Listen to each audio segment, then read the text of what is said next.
kapayapaan. Magandang araw po sa inyo lahat, mga kapatid sa pananampalataya sa buong Pilipinas at sa buong mundo.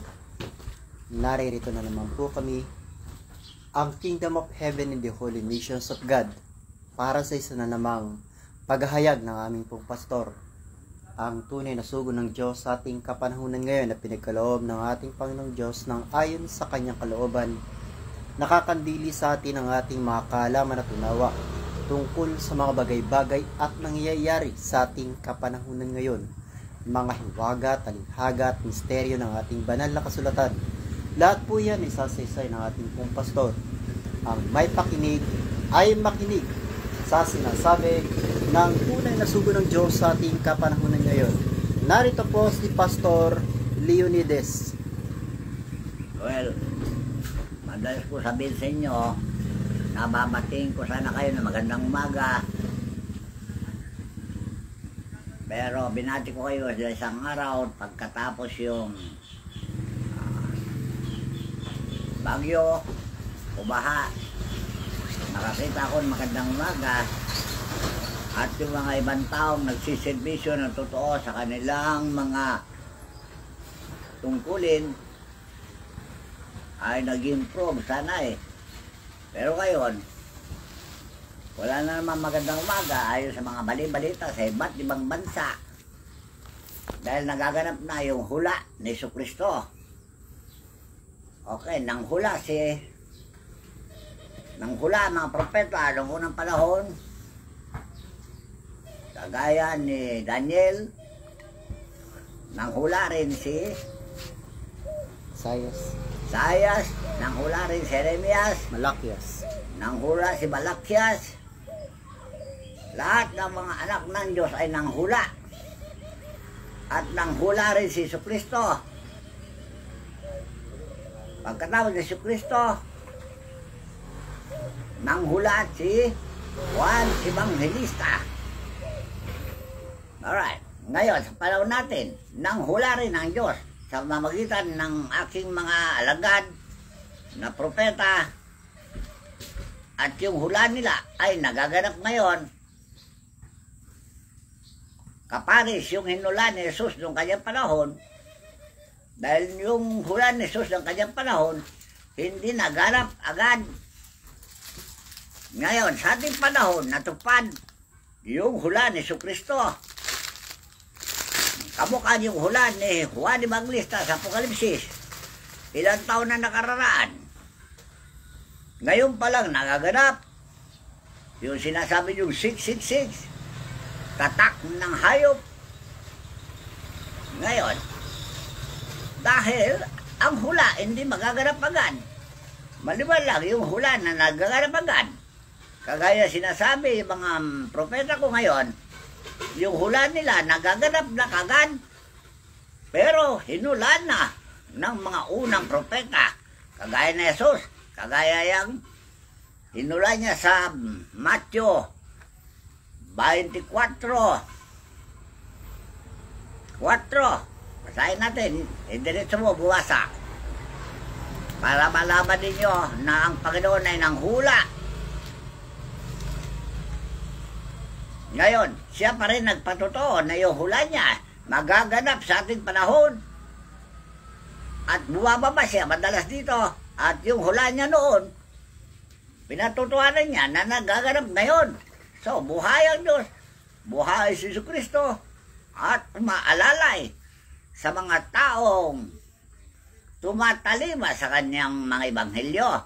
Dahil yun ang pangako ng Diyos nung unang pang panahon, doon sa Exodo 20, aking papagpakitaan ang mga kawaan ng mga libu-libong umiibig sa akin.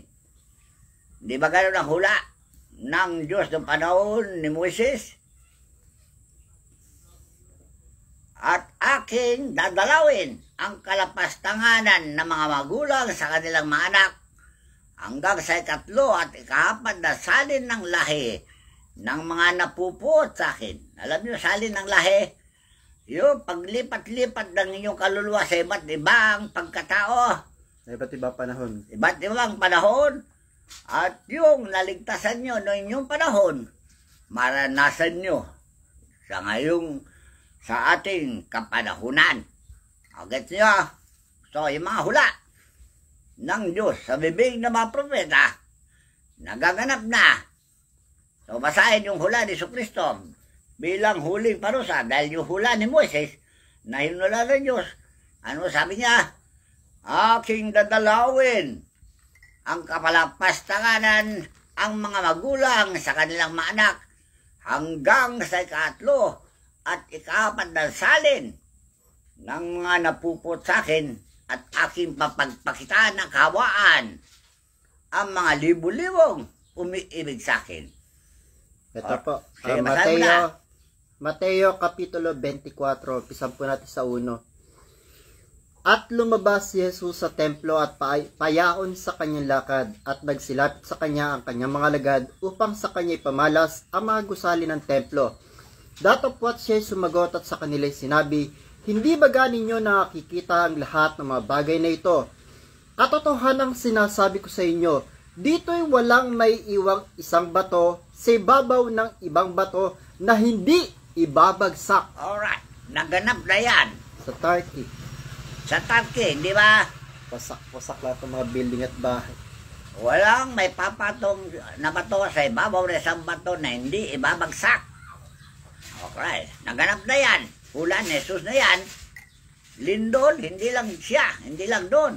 Kahit na sa maliit na mga bansa, maliliit na mga bahay, nagkawarak-warak dahil sa mga dilubyo na nagaganap sa galit ng Diyos, ng pagdalaw ng Diyos na sinasabi doon sa Exodo 20. Dinadalaw ng Diyos ang kalapastanganan ng mga magulang sa kanilang mga anak.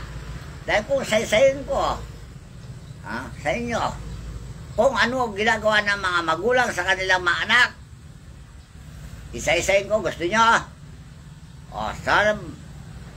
Sa bawat tahanan na lang, ano ang tinuturo ng mga magulang sa kanilang mga anak? Tinuro ba ng mga magulang ang kagaya ng tinuro ng Diyos kay Moises doon sa 4 Gs ng Deuteronomio? Okay, magulang sa tahanan lang ito Iba yung mga magulang sa simbahan, iba yung magulang sa bayan. Ang mga magulang sa bayan ay ang mga namumuno sa bayan, at ang mga magulang sa relihiyon ay ang mga pastor ng bulaan, mga pastor, dahil yan mga magulang sa relihiyon. Okay? At ang magulang sa tahanan, ito ang para sa kanila. Sige. Deuteronomio Kapitulo 4, talatang Gs. Yung araw na ikaw ay tumayo sa harap ng Panginoon mong Diyos sa Horeb, nang sabihin sa akin ng Panginoon, papagpisanin mo sa akin ang bayan, at aking iparirinig sa kanila ang aking mga salita, upang sila'y mag-aral na matakot sa akin sa lahat ng araw na kanilang ikabubuhay sa ibabaw ng lupa, at upang kanilang maituro sa kanilang mga anak. O see, ito, magulang sa tahanan, magulang sa bayan, magulang sa relihiyon, yan ang tinutukoy. Lahat ng uri na magulang, kahit na yung mga magulang sa hanapbuhay, yan ay para sa inyo lahat yan. Na ituro nyo ang disiplina, magandang asal sa inyo mga empleyado, bantayan nyo sila para hindi sila makapandaya, makapagnakaw, mapang-umit o anumang bagay. Dahil kailangan may batas lahat ng mga bagay. Batas sa trabaho, batas sa tahanan, batas sa relihiyon, batas sa bayan. Na yan ay talagang akma, alinsunod sa kalooban ng Diyos. Yan ang babatasin at yan ang sinisingil ng Diyos ngayon sa ating kapanahunan, dahil hindi nyo tinuro ang mga magagandang batas na ipairal nyo sa inyong mga sinasakupan upang sila'y may takot sa Diyos at huwag gagawa ng mga bagay na hindi ka nais-nais sa kanilang kapwa. Dahil karamihan ngayon sa kabataan, wala nang disiplina. Samantalang sinabi ni Rizal, ang mga kabataan ay pag-asa ng bayan. Ano nangyari ngayon? Mga kabataan ba ay pag-asa ng bayan o perwisyo sa bayan? Dahil kulang ang pagdidisiplina ninyo. Pinababayaan nyo yung mga bata. Ha? Nga nagsasabo. Ano yung humitin ng kwan? Yung nagra-rugby. Rugby. O, yan ba? Dinisiplinahan nyo ang inyong mga sakop. Kayo mga barangay. Kayo mga local government na sinasabi nyo. Kayo mga bantay sa baryo. O pinabayaan nyo lang ang mga bata na gumawa ng kalapastangan sa kanilang kapwa. Binababayan nyo yung tungkulin. Dahil sinabi ng Panginoon, kailan lang dito, wala raw ngipin ang batas ninyo. Alright, hindi nyo dinisiplinaan ang inyong mga sinasakupan para ang bayan ay walang malikhang anumang anomalya sa kanilang kapwa kung madisiplinahan sila. Dahil nung bata ko, edad pa lang ako ng 10. Nakikita ko mga barangay, isang beses sa buwan, pinupulong ang kanilang sinasakupan at tinuturuan ng disiplina para ang kanilang sinasakupan ay walang gagawa ng anumang anomalya sa kanyang kapwa. Kaya disiplinado yung aming lugar noon. Gusto nyo malaman kung saan lugar yun? Santa Maria, Moncada, Tarlac. Dahil ang lolo ko, siya ang kapitan. Matagal na naging kapitan yan. Siguro na uwi sa 3 years term.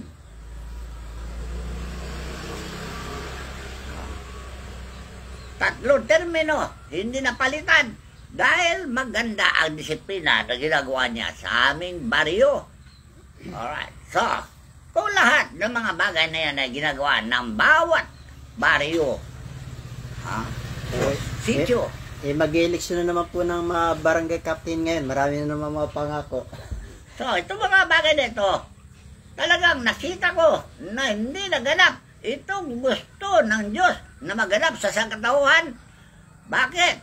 Dahil hindi kayo kasi naniniwala sa Diyos. Hindi kayo naniniwala sa mga propeta. Hindi nagbabasa ng ebanghelyo. Hindi kayo nagbabasa ng ebanghelyo.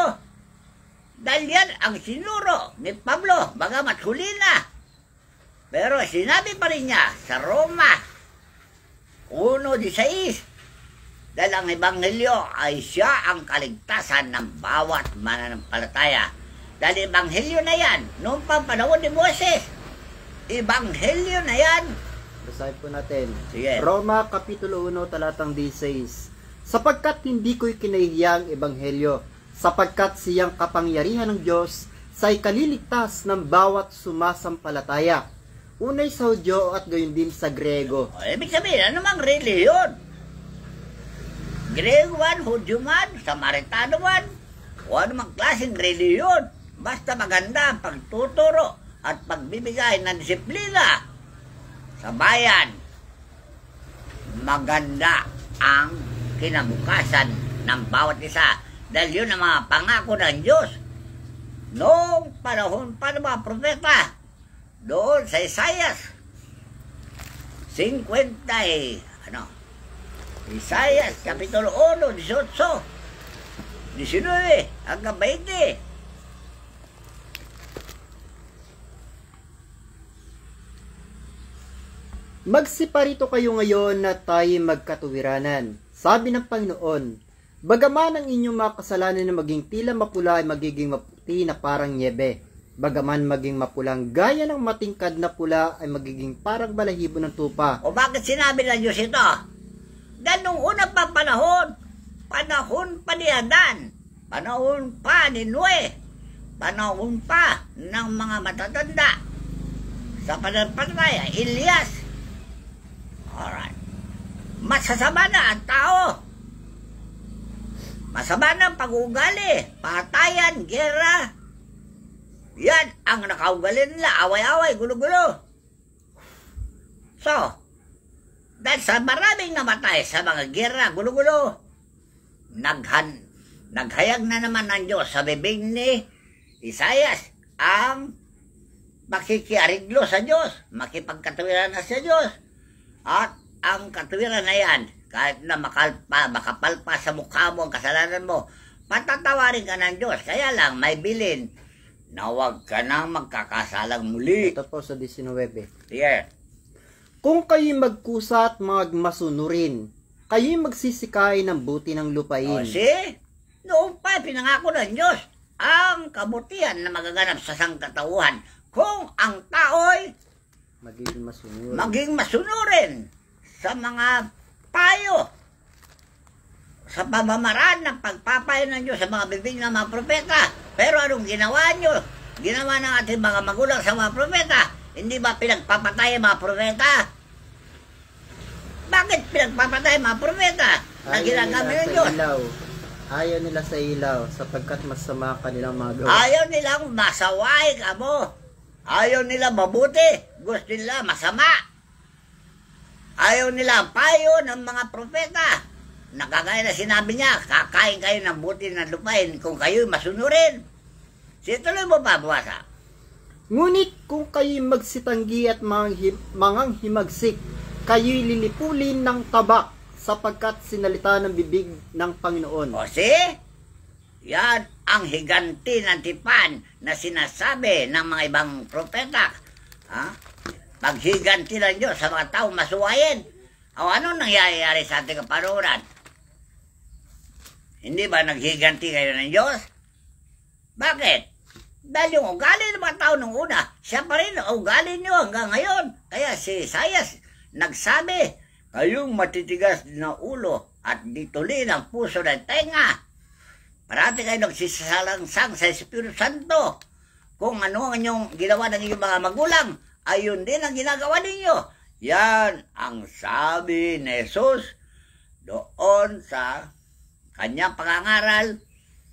Dahil kayo ay nagbabanal-banalan. Sabi, doon sa San Juan, ay Marcos 7:6. Marcos Kapitulo 7, talatang 6. At sinabi niya sa kanila, mabuti ang pagkahula ni Isaias tungkol sa inyong mga mapagpaimbabaw. Ayon sa nasusulat, ang bayang ito'y ginagalang ako ng kanyang mga labi. Datapwat ang kanilang puso ay malayo sa akin. Datapwat walang kabuluhan ang pagsamba nila sa akin, na nagtuturo ng kanilang pinakaaral ng mga utos ng mga tao.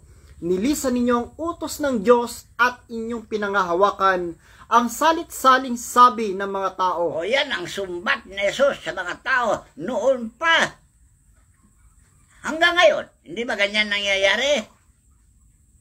Parati kayo nagsisalangsang sa Diyos sa pamagitan ng pangangaral ng Espiritu Santo. Hindi niya pinaniwala ng Espiritu Santo. At mas sinusunod po nila yung utos ng tao kaysa utos ng Diyos. Kaya nga, mas sinunod yung utos ng tao kaysa utos ng Diyos.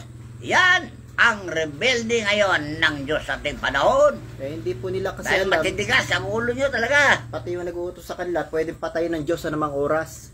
So, anong natutuhan nyo sa inyong mga pinuno? Pununan ng relihiyon, pinuno ng bayan, nagtiktik ang butiki. Lahat ng mga guro, anong natutuhan nyo sa kanila?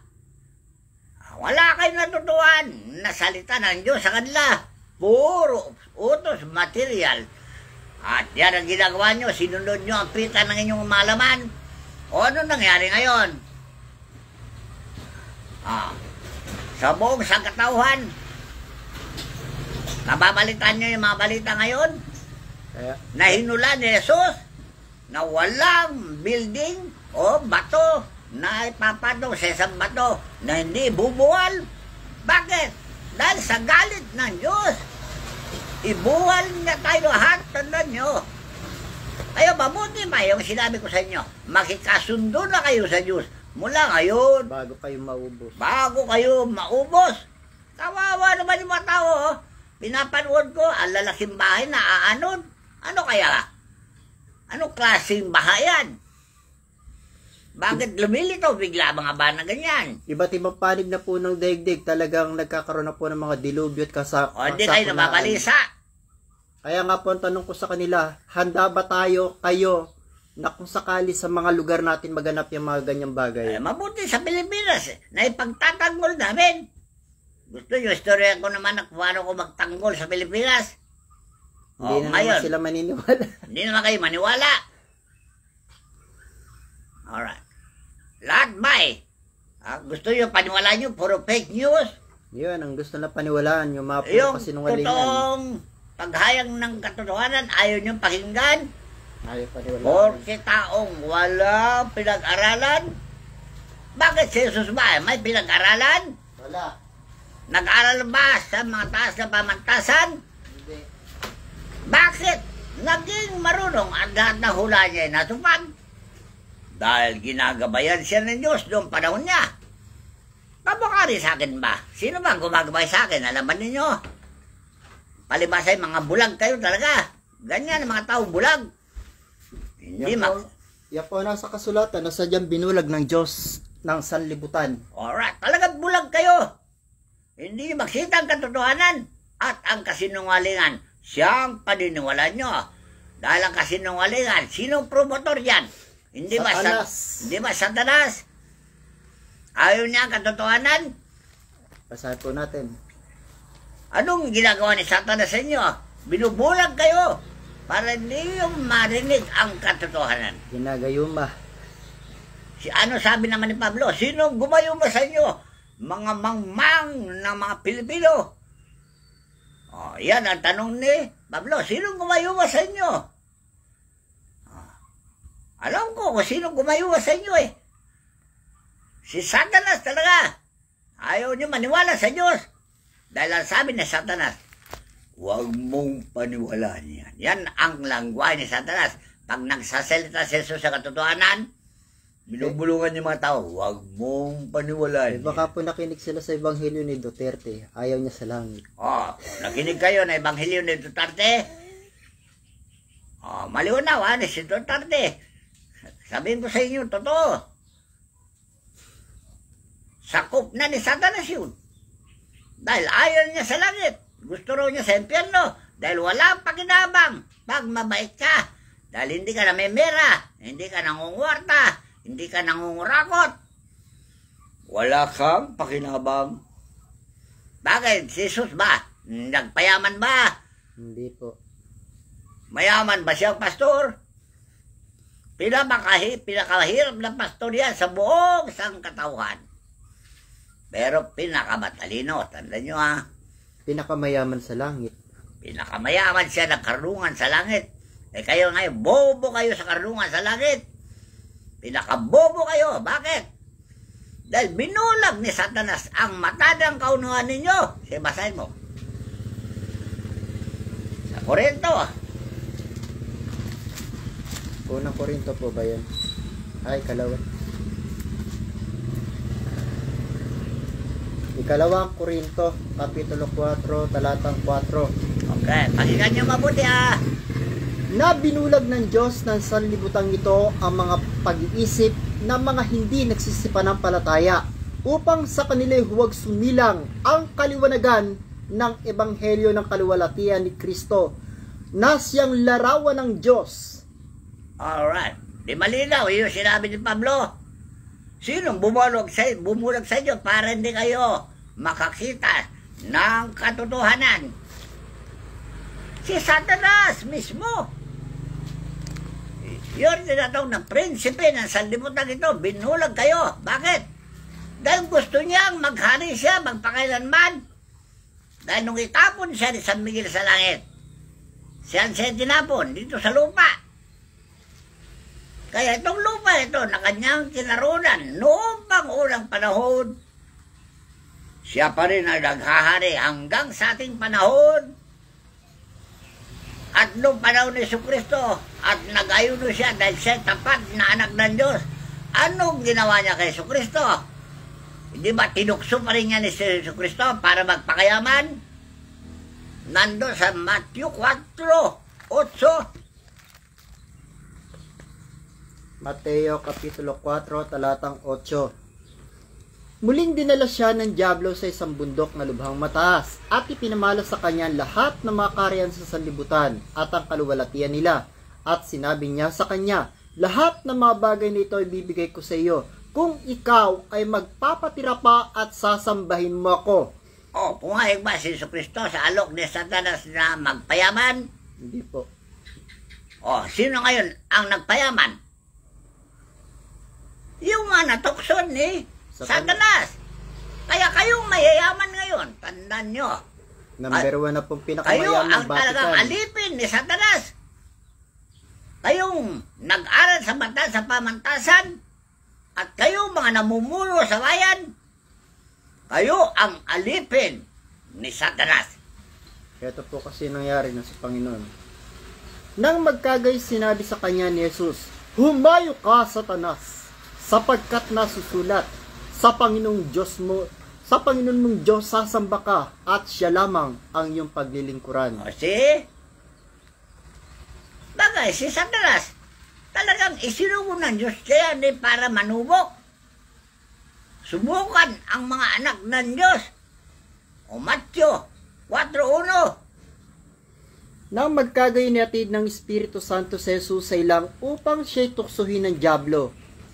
At nang siya'y makapagayunong 40 araw at 40 gabi, sa wakas ay nagutom siya. At ang manunukso ay dumating at nagsabi sa kanya, kung ikaw ang anak ng Diyos ay pag-utos mo na mga batong ito ay maging mga tinapay. O mag-magic. Alam niyo, mag-magic. Yung bato, gawin mo tinapay. Magic. O, di ba ginagawa nyo ngayon yan? Kayong mga parmaseutika. Kayo may pinag-aralan sa pharmacy. Yung mga nang-i-scam, instant pera. O, gumagawa kayo ng paraan para kayo yumaman. Sa pamagitan ng mga propaganda ng mga gamot-gamot.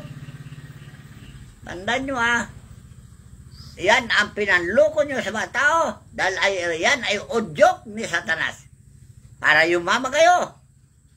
Ay nahayag na rin po yung mga billion dollar na kinita nila. Napakalalaki. Talaga. So, itong nagaganap na ito. Sa ating kapanahunan, maliwanag na kayo ay sinakop ni Satanas. At ang Satanas ay Diyos nyo. O, nagaganap din ang hula ni Jesucristo. Nalilipulin lahat ng tao na hindi pa sakop sa Diyos. O, alin ngayon? Yung hula ni Jesucristo o hula ni Satanas na magpayaman kayo na magpayaman? Alin ang pipiliin nyo? Nasa inyo. Malaya kayo mamili. Dahil si Kristo mismo nagsabi doon sa Apokalipsis 22:10. Kaya hindi namin tinatatakan yung Biblia na ito o tinatago o inililihim. Hinahayag namin ito dahil kailangan mahayag ito para matupad yung sinabi ni Jesucristo. Nasa langit na siya dyan na nakausap niya si Juan Evangelista at nang hula na naman. At yung hula na yan ay siyang nagaganap ngayon. Basahin mo na. At sinabi niya sa akin, huwag mong tatakan ng mga salita ng hula ng aklat na ito, sapagkat malapit na ang panahon. Ang liko ay magpakaliko pa, at ang marumi ay magpakarumi pa, at ang matuwid ay magpakatuwid pa, at ang banal ay magpakabanal pa. Narito ako'y madaling kumaparito, at ang aking gantimpala ay nasa akin, upang bigyan ng kagantihan ng bawat isa ayon sa kanyang gawa. Ako ang Alpha at ang Omega, at ang una at ang huli, ang pasimula at ang wakas. Mapapalad ang nangaguhugas ng kanilang damit, upang sila magkaroon ng karapatan sa punong kahoy ng buhay. Alright, nagaganap na ngayon ba itong hula na ito na sinulat ni Propeta Juan Evangelista. sinabi ng Diyos kay Juan Evangelista? At sino sumulat? Si Dr. Lucas. Dahil lahat ng Biblia na yan na binabasa nyo, may sumulat na inutusan ng Diyos. Ngayon, ito ang Apokalipsis. Sinong sumulat dyan nahayag ni Juan Evangelista sa langit. Kausap niya si Jesus. Habang ang kaluluwa ni Juan Evangelista ay nasa kalangitan. Sino ang sumusulat sa narinig niya? Si Dr. Lucas. Isang doktor na sumuko kay Jesus. Bakit? Dahil yung mga formula niya na gamot, hindi nakapagaling sa isang pasyente. Hinawakan lang yung pasyente, yung laylayan ni Jesus, gumaling na. O alin mas magaling? Yung formula ng mga gamot at wala namang katuturan. Alright. Kesa yung hawakan mo lang laylayan ng isang mangangaral, gagaling ka. Alin ang mas mabisa? Kapangyarihan ng Diyos. Yung kapangyarihan ng Diyos o kapangyarihan ng tao? Kaya ito hinayang ko sa inyo dahil naganap nung panahon nila, nagaganap din sa panahon natin ngayon. Dahil ako, marami na akong pinagaling na mga tao. Dahil hindi nyo napagmasdan yan dahil walang sumulat sa aking istorya. Walang taong inutusan ng Diyos na sumulat sa aking istorya. Kung ilang tao na pinagaling ko, walang gamot-gamot. Tubig lang na binindisyonan. Patong lang kamay sa may sakit. Gagaling na. Mula noon hanggang ngayon, nagaganap yan. Dahil ang Diyos ay pinapatnubay niya ko. Kagaya ni Jesus. Take note. Doon lang po ito sa mga naniniwala lang. Pero sa mga nanunubo, kahit ano pong gamot, hindi po kayo gagaling. Talaga. So ngayon, nagaganap noon, nagaganap ngayon, na yung hula na yan, na Apokalipsis, babayaan mo yung liko. Magpakaliko pa. At ako'y madaling pumaparito. O ano yung pagparito na? Ayan o, gantimpala sa mga taong soil, lindol, baha, kamatayan ng maraming tao. Yan ang ganti ni Jesus. Maliwanag ba?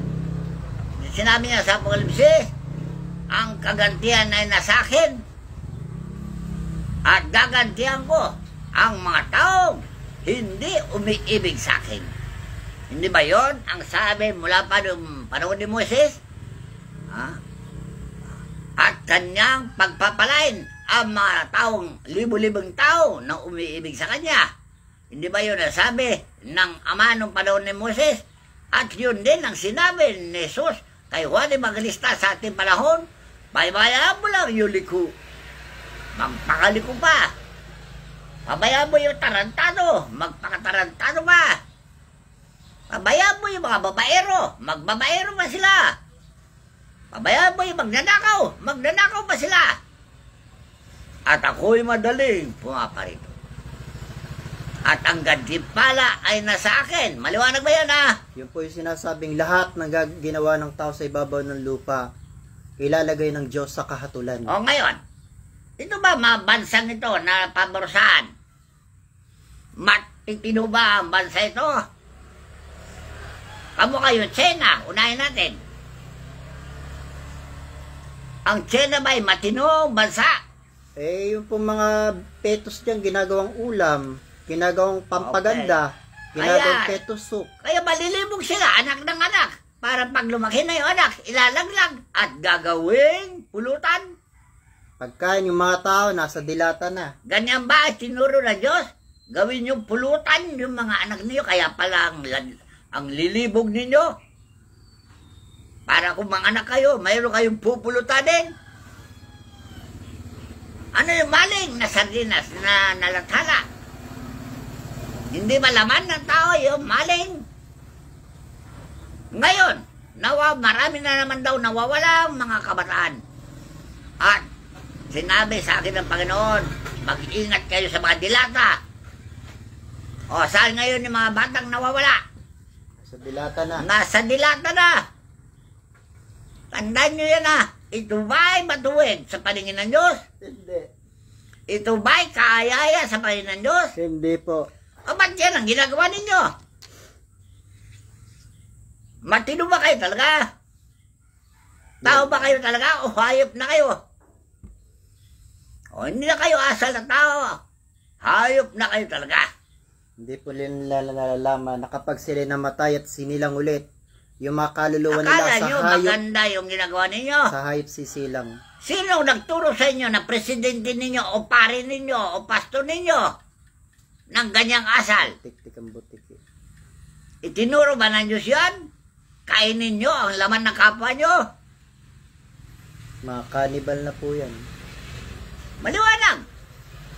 Nung pagkatao nung una na kumakain ng kapwa-tao, ayun o, pinapalabas man ninyo sa Facebook.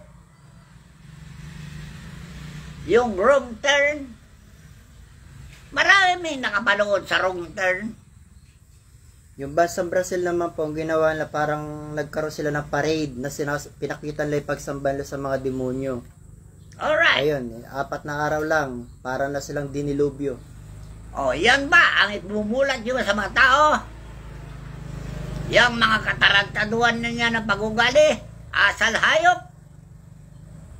Yan ba ang pagmumulat sa katotohanan at gusto nyo magkaroon ng magandang kinabukasan? Ha? Aralan ninyo, mabuti pa. Si Michael Jackson ay nasiya'y negro. Dahil alam ko na mayroon siyang spiritual na kaisipan. Dahil namulat siya sa katotohanan. Kaya kinanta niya yung We Are the World. Heal the world. Heal the world. Meron pang isa eh. So, Tungkol sa earth. may moral yung mga kanta na yun. Tanda nyo ha. Eh bakit? Yung kanta na yun ay ukol sa Ebanghelyo yun eh. Nang mga anak ng Diyos ay handang magserbisyo sa taong mga nagkakaroon ng karamdaman. At yung, Nagbibigay ng awa at malasakit po sa mga tao. kayo ba? Anong natutuhan nyo? Ang yayaman ninyo. Bilyonaryo na kayo. Ay yung modus ninyo magpapayaman, wala kayong sawa.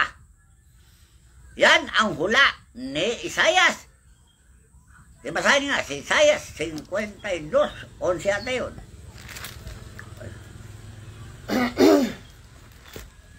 Isaiah 52. Ano po ba yung sa mga aso? Oo. Isaiah Kapitulo 56, talatang 11. Oo, ang mga aso ay matatakaw. Sila'y kailanman ay walang kabusugan. At ang mga ito ay mga pastor na hindi nakakaunawa. Sila'y nagsilikong lahat sa kanilang sariling daan na mula sa lahat ng dako. Bawat isa'y sa kanyang pakinabang. O see? Yan. Kayong mga pastor. Alam niyo mga pastor na mamahala sa inyong mga kababayan. Pastor kayo. Dahil kayo ang inalal ni Moses nung panahon niya na mamahala sa bayan. Dahil si Moses, hindi nga niya kaya mamahala mag-isa. Kaya, ang inutos niya sa mga tao, mamili kayo ng mga taong bihasa na kayang mamahala at ilalagay kong pangulo sa inyo. Kaya kayo mga pangulo ngayon sa panahon natin. Anong natutuhan nyo? Nilagay kayo sa mga posisyon dahil ang gobyerno na yan, si Moises ang nagbalangkas ng paggobyerno. Tandaan nyo ha. Ngayon, anong klaseng paggobyerno nang itinayo ni Moises? Ayun o, nandyan lahat sa aklat ng Deuteronomio. Ang mga pagdidisiplina, pagtuturo na mabuti sa kapwa, nandyan lahat sa Deuteronomio. O, binaliwala ninyo ang patakaran ng paggobyerno. Noon pa hanggang ngayon, ang patakaran ng paggobyerno ay hindi yung sinunod. Ito po nangyayari sa 23 ng Mateo. Sige, basahin. Nang magkagayoy nagsalita si Jesus sa mga karamihan at sa kanyang mga lagad na nagsasabi, nagsisiyo po ang mga eskreba at mga fariseo sa luklukan ni Moises. Lahat nga ng mga bagay na sa inyo kanilang ipagutos ay gawin ninyo at ganapin. Datapwat huwag kayong magsigawa ng alinsunod sa kanilang mga gawa sapagkat kanilang sinasabi at hindi ginagawa. O yan ang kapulaan na sinabi ni Jesus noong panahon niya, yung mga nanunungkulan sa gobyerno. Tinuligsanan niya. Ay sabaw na natin. Hindi ba pwedeng tuligsain yung gobyerno na yan? Sa kanyang pamamahala. Dahil sinasalita nila, hindi ginagawa. Dahil gumagawa sila ng modos na pagpapayaman sa kanilang sarili na sinabi ng Diyos sa bibig ni Isaias. Matatakaw. Walang sawang magpapayaman.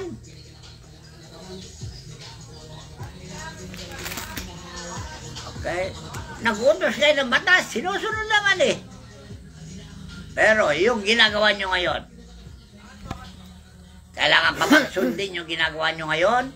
Na ginagawa nyo ang gobyerno ay sinisindikato ninyo. Nagaya na sinabi ni Miranda. Tama ba yung sinasabi ni Eduardo Miranda? Na ang pera ng bayan ay ninanakaw ninyo. At pinahirapan nyo ang kapwa nyo. So, lumitaw na mga propeta na nagbibigay ng pula sa pamamahala. Kagaya ni Jesus. Kagaya ng mga propeta. Sa mga naglilingkod sa bayan ay pinulaan nila lahat dahil matatakaw na kayo. Walang kabusugan. Yan ang mga pastor. Sabi ni Isaias. Ibig sabihin po ng pastor, mga walang kabusugan sa pagkakamal lang sa lapi, nasa Talaga, kanilang na lahat. Wala kayong sawa sa lapi. At sabi naman ni Seponias, 1:17, maliligtas ba kayo na sa lapi sa araw ng galit ng Diyos? Hindi po. Ay, tingnan nyo yung mga nangyayari, mga dilubyo ngayon. Hindi po ba kayo natatakot na ba't ibang panig na po ng mundo? Okay, yung mga dilubyo yan, China, o sa iba't ibang bansa, nakaligtas ba, makapagliligtas ba sa lapi? Yung pong mga nasa Hawaii, nagtalo na lang sa mga dagat para lang mabuhay. O, kita nyo na, kaya nangyari kagaya ng Sodoma at Gomora. Sinunog ang Sodoma at Halos Gomora. buong bansa sinunog na. Alright, ngayon, ito naman, mga baha na ito. Ang pera ba ay makaliligtas pag galit ng Diyos? Hula, yan, ni Seponias. Hindi ko lang po malaman kung saan bansa yung winawasak yung buong bahay. Hindi ko lang po malaman, yung pong pilit ko inalam kanina, hindi ko malaman yung lahat ng bahay, winawasak talaga. Talaga? Narumaragasang parang... Hindi ba kayo nababalisa dyan? Dito sa sinuturo ko, na walang pera na makapagliligtas sa tao. Tandaan nyo, kung galit ang Diyos. Kaya natupad na yung sinabi ng Diyos ng panahon ni Juan Evangelista. Babayaan mo yung liko at magpakaliko pa. Bayaan mo yung matuwid, magpakatuwid pa. At ako'y madali po pa rito. At ang gantimpalay na sa akin at magbibigay ng kagantian sa mga taong Soil. O ngayon, yung hula ni Jesucristo ba ay nagaganap na? Opo. Na siya bang naghiganti sa mga taong walang mundo, walang galang sa Diyos, walang takot sa Diyos, samantalang nag-over na ng Diyos nung unang panahon ng Isaias na manumbalik kayo sa akin, kayong mga tumatalikod na mga anak. Ito po kasi ang higanti ng Panginoon sa Ikalawang Tesalonika. Basahin. Ikalawang Tesalonika, Kapitulo 1, talatang 7 hanggang 9. At kayong mga pinigati, bigyang kasama namin ng kapahingahan sa pagpapakahayag ng Panginoong Hesus mula sa langit na kasama ang mga anghel ng kanyang kapangyarihan na nasa nagniningas na apoy na magiganti sa hindi nagsisikilala sa Diyos at sa kanila na hindi nagsisitalima sa Ebanghelyo ng ating Panginoong Hesus. Alright, ayan na. Yung galit niya at ganti niya, nadanas na ninyo, napanood na ninyo, nakita na ninyo, wala pa kayong takot? Gusto nyo sa inyong lugar mangyari? Nakakala nyo, ligtas kayo? Nangyari taganap daw po ito sa mga hindi nagsisikilala sa Diyos at hindi nagsisitalima sa Ebanghelyo ng Panginoon. Talaga, hindi ba sabi ni Pablo, kaligtasan ang Ebanghelyo doon sa mga taong masunurin sa Diyos at kanyang dadalawin ang kalapastanganan. Ang mga libo-libong napupot sa kanya. Ayan ang pagdalaw. Ito po. Na siyang tatanggap ng kaparusahan na walang hanggang kapahamakang mula sa harapan ng Panginoon at mula sa kaluwalhatian ng kanyang kapangyarihan. Ibig sabihin po, galit na galit talaga. Taon-taon yan eh. Pero napansin ko ay lumalala ang parusa. Mabuti pa na makarang mga taon eh. Bagyo-bagyo lang, lindol-lindol lang, mild lang. Eh ngayon, iba na. Matindi na ang parusa. So, hindi ba kayo nababalisa sa mga nangyayari? Okay, storyan ko na naman sa iyo ang aking ginawa. Baka mamaya sabihin nyo, bulaan yan. Eh kung yung ginawa ni Kristo, hindi pinaniwalaan, yung pa kaya pa sasabihin ko, paniwalaan ninyo. So, magbulay-bulay na kayo habang maaga, sinasabi ko sa inyo. Pero tanda po nating lagi mga kapatid ko sa pananampalataya, ng Diyos po ay laging gumagamit ng tao. Na taong kanyang ginagamit sa bawat panahon. Noong panahon ni Kristo, si Kristo ang ginamit niya. O sa panahon natin, sino kaya? Kayo ba? Kung kayo ang ginagamit niya, magbalita kayo ng mabubuting balita. Sa kapanganan ng tao. Dahil upor yan ng Diyos. Sino man na umiibig sa akin, basahin mo nga. Dahil ito, unahin mo sa 14:22. Levitico. Hindi. San Juan 14:22. Nung nagreklamo si Judas Tadeo, dahil si Tadeo lang at ang mga alagad ang kausap ng Diyos. Anong sabi ni Tadeo? Juan Kapitulo 14, talatang 21 hanggang 23. 22 mo. Sa 22. Si Judas, hindi ang Iscariote, nagsabi sa kanya, Panginoon, ano't mangyayari na sa amin ka magpapakahayag at hindi sa sanlibutan? O pinili lang ng Diyos ang kanyang pinagpahayagaan ng katotohanan. Yung mga taong umiibig lang sa kanya. Okay. Nagreklamo si Judas. Bakit sa amin lang, Panginoon? Di ba pwede? At tumutupad ang kanyang mga utos. Hindi ba pwede sa katauhan? Yun ang request ni Juan. Judas. Tadeo, yan ang request niya. Bakit sa amin lang?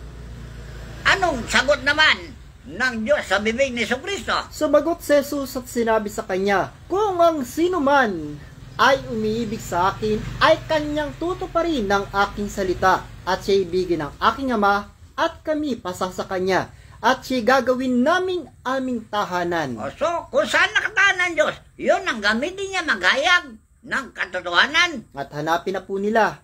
Ngayon, hanapin na ninyo kung saan nakatahan ng Diyos. Dahil ang Diyos mismo nagsabi, ako ito atahan sa mataas at banal na dako. Ano po ba? Bakit po ba mataas at banal na dako? Mataas ang kaalaman. Mataas ang at banal sila, hindi nagbabanal-banalan. Naglilingkod po sa taong bayan nang walang hinihintay na kapalit. Kamukha ni Jesus, mataas ang kanyang pangangaral at hindi siya nagbabanal-banalan dahil siya ay tunay na banal. Kagaya ni Juan Evangelista, kagaya ni Isaias, kagaya ni Jeremias, Ezekiel, matataas na dako yan. O ngayon sa panahon natin, saan ang mataas na dako? O yung ibang relihiyon nagtatakbuhan sa bundok dahil mataas daw na dako. Totoo bang mataas na dako yun? Malapit na raw po kasi yung bundok sa langit eh. Kaya magbulay-bulay kayo ha. Ang Diyos ay nakatahan sa isang taong tapat. Tandaan nyo. Natuputupad ng kanyang salita. 14:23 na yon. Ito po, at sa doon Isaiah nakatahan. 50:15. Sige, basahin mo. Isaias Kapitulo 57, talatang 15. Sapagkat ganito ang sabi ng mataas at matayog na tumatahan sa walang hanggan, na ang pangalan ay banal. Ako'y tumatahan sa mataas at banal na dako. Nakasama rin niya na may pagsisisi at pagpapakumbabang loob, upang bumuhay ng loob ng nagpapakumbaba at upang bumuhay ng puso ng nagsisisi. O see? Paano kayo mabuhay? Kung hindi kayo magsisi, papatay kayo talaga ang Diyos. O, kamo kayo ginagawa niyo? Sunog sa Hawaii. Baha sa iba't ibang bansa. Sa iba't papanig ng mundo. O, hindi kayo babalisa. Eh, nung panahon ninyo buong mundo nilunod niya. Sa panahon ba natin hindi niya magagawa yon? Alright, magmulay-mula kayo. Ayaw ko mangyari yun Kaya lang, pinapangalan ko kayo para maglubay-lubay na kayo sa kalikuan ninyo.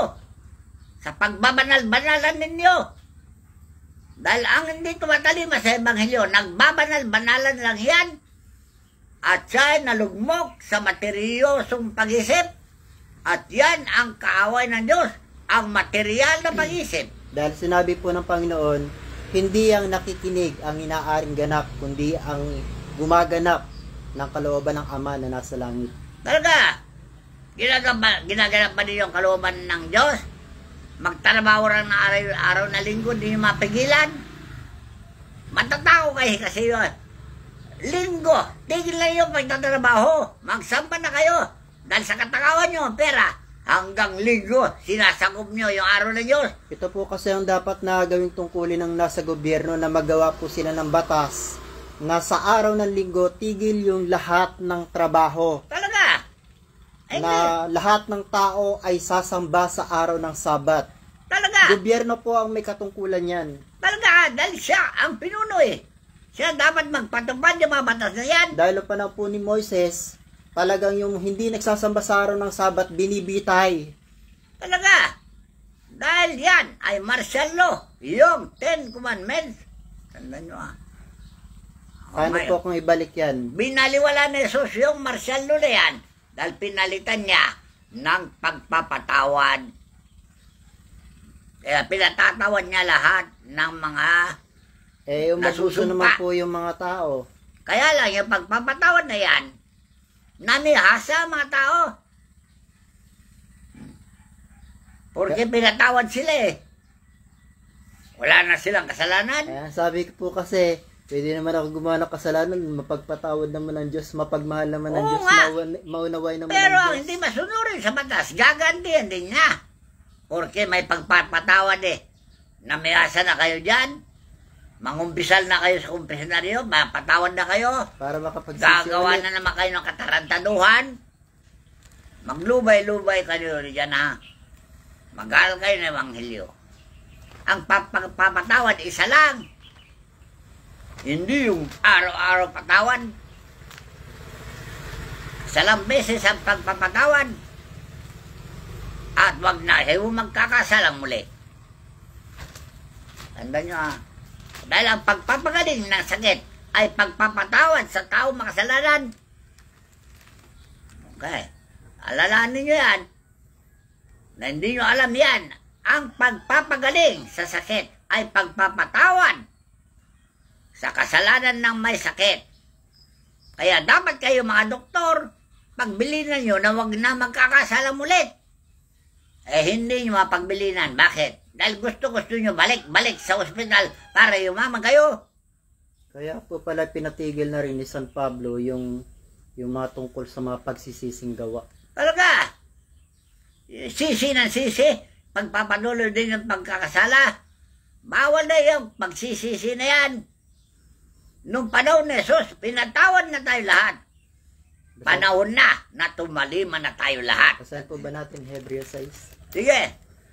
Kaya tayo tumigil na ng pagsasalita ng mga unang simulay ng aral ni Kristo at tayo magpatuloy sa kasakdalan at huwag nating ilagay na muli ang kinasasaligan ng pagsisisi sa mga patay na gawa at ng pananampalataya sa Diyos. Mapagpatawad nga ng Diyos, pero isang beses lang magpatawad.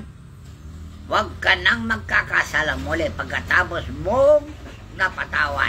Yun po sinasabi ng Panginoon, kapag ka napatawad na, huwag nang muli pang magkasala. Kamukha yung ginawa niya kay Magdalena, babae Samaritana, na inalihan ng 7 demonyo. Noong napalaya si mga demonyo, gumaling siya. Anong sabi sa babae? Huwag ka nang Huwag ka nang magkakasala muli. Baka may darating pa sa'yo masama pa dyan. So, yan ang bilin. Pag kayo'y napatawad, huwag na kayong magkakasala muli. Dahil kung sinasadya ninyo ang pagkakasala, sabi ni Pablo, maghintay na kayo ang kabagisan ng paghukom ng Diyos. Yan po sinasabi sa Hebreo 10, Kapitulo 26. Sige, basahin. Sapagkat kung ating sinasadya ang pagkakasala, pagkatapos na ating matanggap ang pagkakilala sa katotohanan, ay wala nang haing natitira pa tungkol sa mga kasalanan, kundi isang kakilakilabot na paghintay sa paghuhukom at isang kabangisan ng apoy na lalamon sa mga kaaway. O yan ang nangyayari sa mga bansa ngayon. Mabangis na galit ng Diyos ang tinanggap ninyo. Sa 28, ang magpawalang halaga sa kautusan ni Moises sa patotoo ng 2 o 3 saksi ay mamamatay na walang awa. O yan ang pinagtibay na Jesus ngayon sa panahon niya. Yun din ang pinagtitibay ko ngayon sa ating panahon. Bakit? Dahil yung 10 utos na yan ay nabigay kay Moises at pinagtibay ni Jesucristo. Ang 10 utos ngayon, ito, nakalathala dito sa aking bandera. Ang 10 utos Para may patupad. para may patupad sa ating kapanahunan. Pero ang presidente, wala. Ang nakalagay doon, 10 kumain. May isa pong viewers tayo na nung inilahad mo yung 2 kamay mo, kung natatandaan nyo yung video natin na yon, may isa pong viewers na malakas po yung third eye. Nakita po ng viewers na yon sa kamay ng pastor yung 10 utos. Talaga, Yan po yung hiwaga na hindi nyo po nalalaman. yan ang mga saksi. Yung nakakita ng katotohanan ay mga saksi ng Diyos lahat yan. So ngayon, kung di kayo maniwala sa 10 utos, bahala kayo. Dahil kailangan tuparin ninyo 10 utos. Kailangan ang presidente ipatupad na niya yung 10 utos na wala na magtatrabaho na araw na linggo. Dahil yung mga anak ko, 3 empleyado sa gobyerno, empleyado sa mga kumpanya, gusto nila sumamba, ayaw hindi makasamba. Dahil pag sumamba sila, sibak sila sa posisyon. Yan ba? Kaya ang batas ninyo ay martial law na rin. Pag hindi ka pumasok sa trabaho, sibak ka na. Kahit na sumunod ka na sa utos ng Diyos, sibak ka pa rin. Ano ba klaseng gobyerno diyan? Utos ng Diyos, labagin mo at ipatawad mo yung utos ng tao. Dahil pakinabang material ay yung pakinabang spiritual. Alam ba ninyo, pakinabang spiritual? Yung aalalayan niya ang lahat na pailalim sa kanyang pakpak. Ano niya? Ililigtas niya lahat ng mga pasakop sa kanya. Yan ang kanyang mga pangako. Pero nilabag ng sangkatauhan dahil gumawa sila ng modus na pag walang baksin, walang trabaho, hindi makalabas. Ano ba klase mga batas ito? Batas daw po ng demonyo, sabi Ayon ng ba sa iba. batas ng Diyos ito o batas lang ng tao? Sabi po ng iba, na mga nabasa ko lang po sa social media, batas daw po ng demonyo. Talaga. Dahil gusto ng demonyo, ipahamak ang tao para may kasama siya sa impyerno. Kaya si Duterte, sumunod na sa impluensya ng demonyo. Inilathala pa naman niya sa TV. Parang Tama po ba sabihin niya Parang na gusto niyang hikayatin lahat ng mga tao mapunta sa impyerno. isa sa pinakamataas na pinuno ng gobyerno sasabihin yung mga ganung bagay na mas gusto niya sa impyerno? Alright. Tandaan nyo yan, ha? Marami akong sasabihin sa inyo. Kaya lang, pag hindi nyo naintindihan, sinabi ko, magtanong kayo. Mas maganda yung magtanong kaysa yung nagmamarunong. Dahil hindi na alam ang nagaganap sa ating panahon.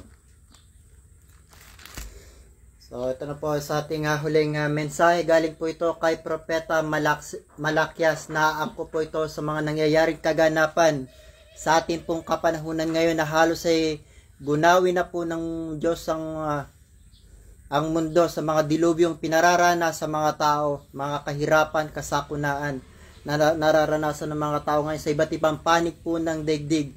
At huwag na po nating hintayin na sa atin pa mismong lugar mangyayari mga ganitong bagay. Manalangin po tayo.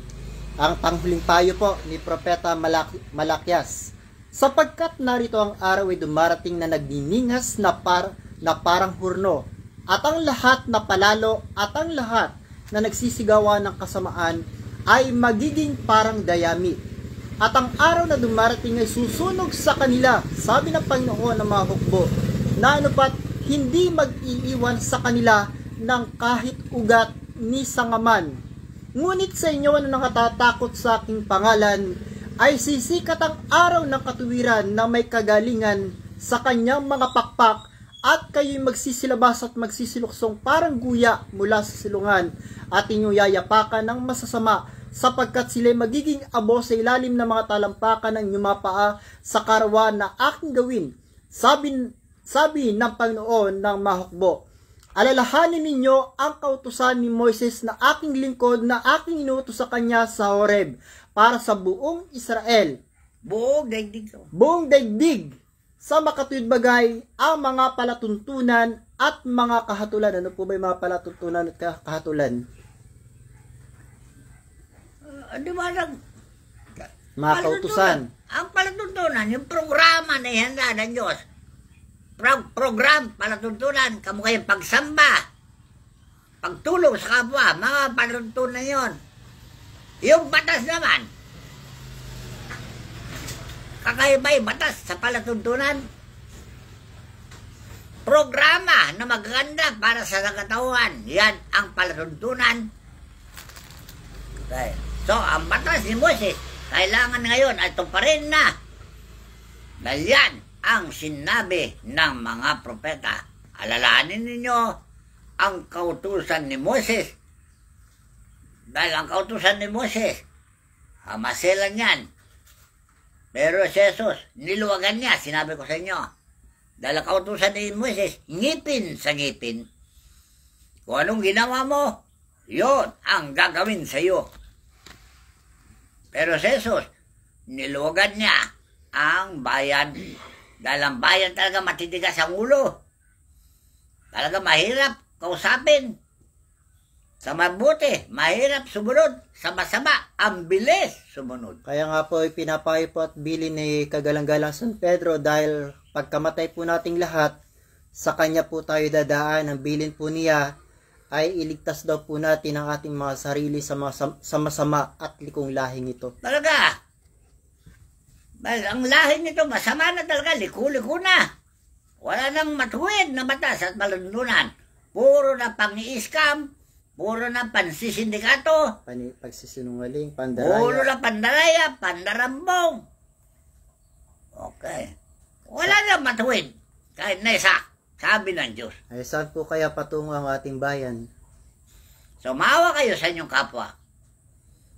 Alright. Hanggang dito na lamang po at maraming salamat po sa inyong lahat sa patuloy po na nakikinig ng mga tunay na aral ng katotohanan ng ating pastor, ang tunay na sugo ng Diyos sa ating kapanahunan ngayon, na ito pong aming paghahayag ay isa pong bilang bahagi ng aming pagmamahal at paglilingkod sa taong bayan, na kayo po ay magkaroon ng kaalaman ng mga bagay-bagay tungkol sa kalooban ng ating pong Panginoong Diyos, ng ating Panginoon at ng ating dakilang Ama, na tayo pong lahat ay magkaroon ng bahagi sa punong kahoy ng buhay. Maraming salamat po sa inyo lahat. Ang lahat po ng kapurihan, kapangyarihan at karangalan ay ating itinataas sa ating dakilang Ama, siya nawa. Maraming salamat po.